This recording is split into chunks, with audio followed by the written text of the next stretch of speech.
നമസ്കാരം. മലയാളി വാർത്തയിലേക്ക് സ്വാഗതം. മാസങ്ങൾ നീണ്ട അനിശ്ചിതത്വത്തിന് ഒടുവിൽ പശ്ചിമേഷ്യൻ സംഘർഷത്തിന് താൽക്കാലികമായിട്ടെങ്കിലും ഒരു വിരാമമാകാൻ പോവുകയാണ്. അതായത് സമാധാന ഉടമ്പടി 19-ന് ഒപ്പുവയ്ക്കുമെന്ന് അമേരിക്കയും ഇറാനും ഒരേപോലെ പറഞ്ഞിരിക്കുകയാണ്. എന്ന് പറഞ്ഞാൽ സമാധാന ഉടമ്പടിയുടെ കാര്യത്തിൽ അല്ലെങ്കിൽ മേഖലയിൽ സമാധാനം ഉറപ്പുവരുത്താനുള്ള നടപടികളിൽ ഇരു രാജ്യങ്ങളും സമ്മതിച്ചിരിക്കുന്നു എന്നാണ് ഇതിൻ്റെ അർത്ഥം. അതുകൊണ്ട് തന്നെ അമേരിക്കയും ഇറാനും തമ്മിലുള്ള സംഘർഷത്തിന് ഏറെ മാസങ്ങൾക്ക് ശേഷം ഇതാ അയവ് വരാൻ പോകുന്നു. ഹോർമൂസ് കടലിടുക്കിൽ അടക്കം ഉള്ള പ്രതിസന്ധി ഇതാ അവസാനിക്കാൻ പോകുന്നുവെന്ന സൂചനയാണ് ഇപ്പോൾ അന്താരാഷ്ട്ര സമൂഹത്തിൽ നിന്നും വരുന്നത്. മാത്രമല്ല, ഈ കഴിഞ്ഞ ഫെബ്രുവരി 28-നാണ് ഈ അമേരിക്കയും ഇസ്രായേലും സംയുക്തമായി ഇറാനെ ആക്രമിക്കുന്നത്. ആദ്യ ആക്രമണത്തിൽ തന്നെ ഇറാൻ്റെ തലയ്ക്കടിയേറ്റു എന്ന് തന്നെ പറയാം. ഇറാൻ്റെ ആത്മീയ പരമോന്നത നേതാവ് ആയത്തുള്ള ഖമേനി കൊല്ലപ്പെടുന്നു. പക്ഷേ അതിനുശേഷം ഇറാൻ വേഗം കീഴടങ്ങും എന്നാണ് അമേരിക്കയും ഇസ്രായേലും കരുതിയതെങ്കിൽ ഇറാൻ പക്ഷേ പിടിച്ചു നിൽക്കുകയായിരുന്നു. ഗൾഫ് രാജ്യങ്ങളെ ആക്രമിച്ചുകൊണ്ടും ഹോർമൂസ് കടലിടുക്ക് അടച്ചിട്ടുകൊണ്ടും വലിയ രീതിയിലുള്ള പ്രതിസന്ധി സൃഷ്ടിച്ച് ഇറാൻ അമേരിക്കയെ സമ്മർദ്ദത്തിലാക്കുകയായിരുന്നു. എന്നാൽ വലിയ യുദ്ധച്ചെലവ് നടത്തി അമേരിക്ക ആക്രമണം നടത്തിയിട്ടും അമേരിക്കയുടെ സൈനിക ലക്ഷ്യങ്ങൾ നേടാൻ കഴിഞ്ഞില്ല എന്നുള്ളത് അമേരിക്കയെ എപ്പോഴും കുഴക്കുന്ന ഒരു കാര്യമായിരുന്നു. കാരണം ഒന്നുകിൽ ഇറാനിൽ ആണവ ആയുധങ്ങൾ അത് കൈപ്പിടിയിലൊതുക്കുക, ഇല്ല എങ്കിൽ അവിടുത്തെ ഇസ്ലാമിക ഭരണകൂടം അവസാനിപ്പിച്ച് മറ്റൊരു ഭരണകൂടത്തെ ഇറാൻ ഭരണം ഏൽപ്പിക്കുക. ഇത് രണ്ടുമായിരുന്നു അമേരിക്ക കണക്ക് കൂട്ടിയിരുന്നത്. രണ്ടും നടന്നില്ല എന്നുള്ളതാണ് ഏറ്റവും പ്രധാനപ്പെട്ട കാര്യം. ഈ രണ്ട് ലക്ഷ്യങ്ങളും പൂർത്തിയാക്കാതെയാണ് അമേരിക്ക ഇറാനെ കൊണ്ട് ഒരു സമാധാന ഉടമ്പടിയിൽ ഒപ്പുവയ്പ്പിക്കുന്നത് എന്നതാണ് ഏറ്റവും പ്രധാനപ്പെട്ട കാര്യം. ഈ സമാധാന ഉടമ്പടിയുമായി ബന്ധപ്പെട്ട വാർത്തകൾ പുറത്തു വരുമ്പോൾ അമേരിക്കയും ഇറാനും തമ്മിലുള്ള സമാധാന ഉടമ്പടിക്ക് ഏറ്റവും വലിയ തടസ്സമായി നിന്നത് ഇറാൻ്റെ പക്കലുള്ള ആണവായുധങ്ങളാണ്. ഒരു കാരണവശാലും ആണവായുധങ്ങൾ ഇനി ഇറാൻ്റെ പക്കൽ ഉണ്ടാകാൻ പാടില്ല എന്ന് അമേരിക്ക ശഠിച്ചു. കാരണം നമുക്കറിയാം, ഈ ആദ്യ ആക്രമണം ദിവസം തന്നെ ഇറാനെ മാരകമായി അമേരിക്കയും ഇസ്രായേലും മുറിവേൽപ്പിച്ചിട്ടുണ്ട്. അതായത് ആയത്തുള്ള ഖമേനിയുടെ കൊലപാതകത്തിന് പകരം ചോദിക്കാൻ ഇറാൻ തീരുമാനിച്ചാൽ ആണവായുധം കൈവശമുള്ള ഇറാൻ അത് ഇസ്രായേലിലേക്കോ അല്ലെങ്കിൽ അമേരിക്കയിലേക്കോ പ്രയോഗിക്കാനുള്ള സാധ്യത വളരെയേറെയാണ്. അതുകൊണ്ട് തന്നെ അമേരിക്ക അവിടെ വച്ച് യുദ്ധം നിർത്തി മടങ്ങിപ്പോകാൻ ആഗ്രഹിച്ചില്ല. അത് വലിയ റിസ്ക് ആണെന്നും അത് ഒരു ആണവ യുദ്ധത്തിലേക്ക് പിന്നീട് നയിക്കപ്പെടുമെന്നൊക്കെ അമേരിക്കയ്ക്ക് പേടിയുണ്ടായിരുന്നു. ഇസ്രായേലിനെ ഭൂമുഖത്ത് നിന്ന് തന്നെ തുടച്ചു നിൽക്കുക എന്നുള്ളതാണ് ഇറാൻ്റെ പ്രഖ്യാപിത ലക്ഷ്യം. അതുകൊണ്ട് ആയത്തുള്ള ഖമേനി കൊല്ലപ്പെട്ട ഇറാൻ കൂടുതൽ അപകടകാരിയാണ്. അങ്ങനെയുള്ള ഇറാൻ്റെ കയ്യിൽ ആണവായുധങ്ങൾ പാടില്ല എന്ന് തന്നെയാണ് അമേരിക്ക ശാഠ്യം പിടിച്ചത്. ഈ ഒരു കാര്യത്തിൽ ഉടക്കിയാണ് സമാധാന ഉടമ്പടി ഇത്രയും നാൾ നീണ്ടതും. ഏതാണ്ട് 440 കിലോഗ്രാമോളം സമ്പുഷ്ടീകരിക്കപ്പെട്ട യുറേനിയം ഇറാൻ്റെ കയ്യിലുണ്ട് എന്നാണ് അമേരിക്ക കണക്ക് കൂട്ടുന്നത്. അതായത് ഈ യുറേനിയം ഏതാണ്ട് 60% സമ്പുഷ്ടീകരിക്കപ്പെട്ട യുറേനിയമാണ്.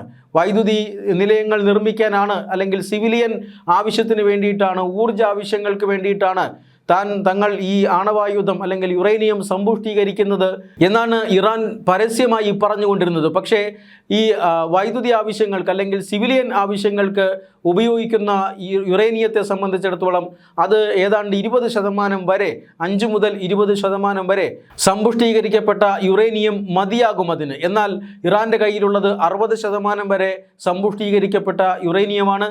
എന്ന് പറഞ്ഞാൽ ഇറാൻ്റെ ലക്ഷ്യം ആണവായുധങ്ങളാണ് എന്ന് വ്യക്തമാണ്. ഇതൊരു 90% വരെ സമ്പുഷ്ടീകരിക്കപ്പെട്ടാൽ ആണവായുധങ്ങൾ നിർമ്മിക്കാൻ ഇറാന് സാധിക്കും.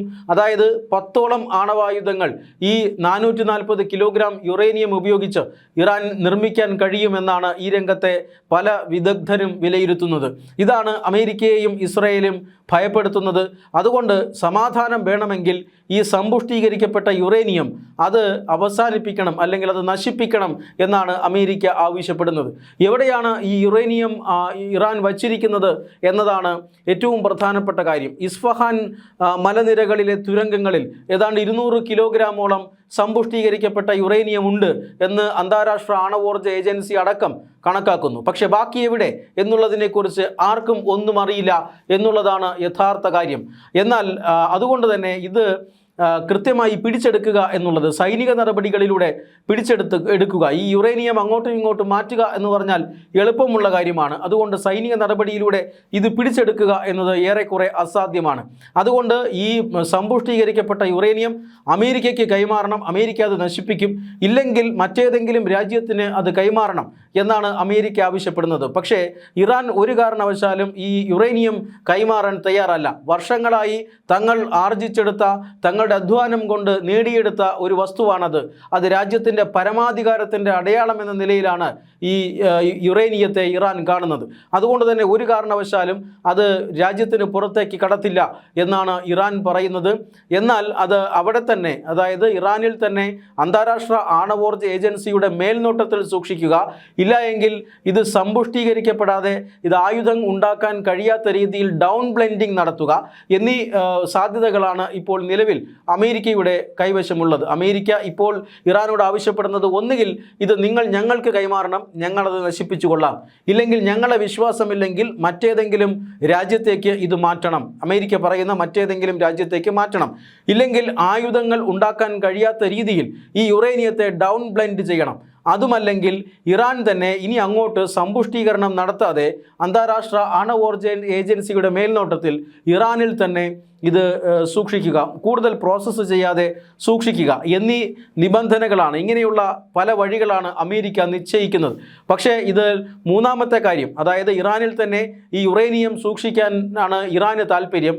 ആ ഒരു രീതിയിലേക്ക് അമേരിക്കയും വരുമോ എന്നാണ് കണ്ടറിയേണ്ടത്. എന്തായാലും ഇറാൻ വിചാരിക്കുന്നത് ഇത് തങ്ങളുടെ ഏറ്റവും വലിയ ശക്തിയാണ്.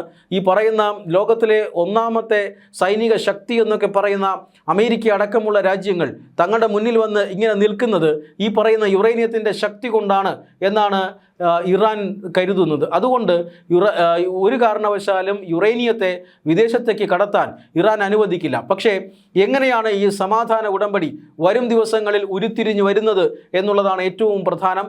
ഇറാനിൽ തന്നെ ഇത് സൂക്ഷിക്കാനും കൂടുതൽ സമ്പുഷ്ടീകരിക്കില്ല എന്ന ഒരു വാഗ്ദാനം, അങ്ങനെ ഒരു ഉറപ്പ് ഇറാൻ അമേരിക്കയ്ക്ക് നൽകാനും സാധ്യതയുണ്ട് എന്നാണ് സൂചന. എന്തായാലും 440 കിലോഗ്രാം സമ്പുഷ്ടീകരിക്കപ്പെട്ട യുറേനിയം, ആ യുറേനിയത്തിൽ ഏതാണ്ട് 200 കിലോഗ്രാമോളം യുറേനിയം എവിടെയുണ്ട് എന്ന് എല്ലാവർക്കും അറിയാം. പക്ഷേ ബാക്കിയുള്ള 200 കിലോഗ്രാം എവിടെയുണ്ട് എന്നുള്ളതിനെക്കുറിച്ച് ആർക്കും ഒന്നും അറിയില്ല. അവിടെയാണ് ഇറാൻ്റെ കരുത്ത്. മാത്രമല്ല ഈ യുറേനിയം ഒരു കാരണവശാലും മറ്റൊരു ഏജൻസിക്കോ മറ്റൊരു രാജ്യത്തിനോ കൈമാറില്ല എന്നവർ തീരുമാനമെടുത്തിരിക്കുകയും ചെയ്യുന്നു. ഈ സാഹചര്യത്തിൽ ഏത് തരത്തിലുള്ള സമാധാന ഉടമ്പടിയാണ് വരാൻ പോകുന്നത് എന്ന് കണ്ടറിയണം.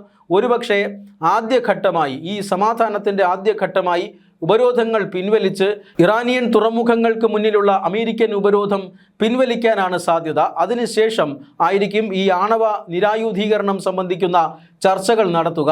ആണവായുധങ്ങൾ ഇനി എന്ത് ചെയ്യണം, യുറേനിയം എന്ത് ചെയ്യണം എന്നുള്ളതിനെക്കുറിച്ചുള്ള ചർച്ചകൾ പിന്നീടായിരിക്കും നടക്കുക. ആ ചർച്ചകളിലായിരിക്കും അമേരിക്കയും ഇറാനും തമ്മിൽ ഇനി സമവായത്തിൽ എത്തേണ്ടത്. എന്തായാലും ഈ ആണവായുധങ്ങളാണ് അമേരിക്കയെയും അതുപോലെ തന്നെ ഇസ്രായേലിനെയും ഭയപ്പെടുത്തുന്നത്.